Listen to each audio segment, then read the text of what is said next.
Il rêvait dans les rues poussiéreuses.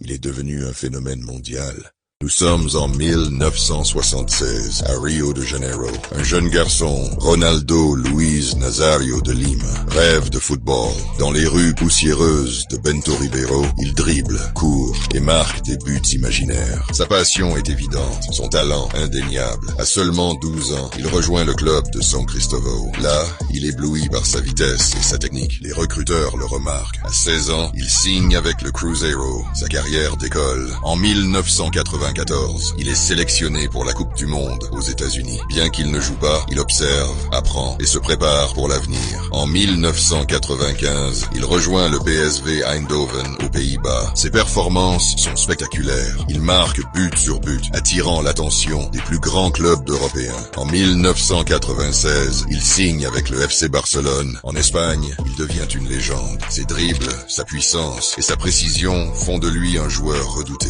Mais le destin a d'autres plans. En 1997, il rejoint l'Inter Milan. En Italie, il continue d'impressionner, mais les blessures commencent à le rattraper. La Coupe du Monde 1998 en France est un tournant. Ronaldo est au sommet de son art, mais la finale contre la France est un cauchemar.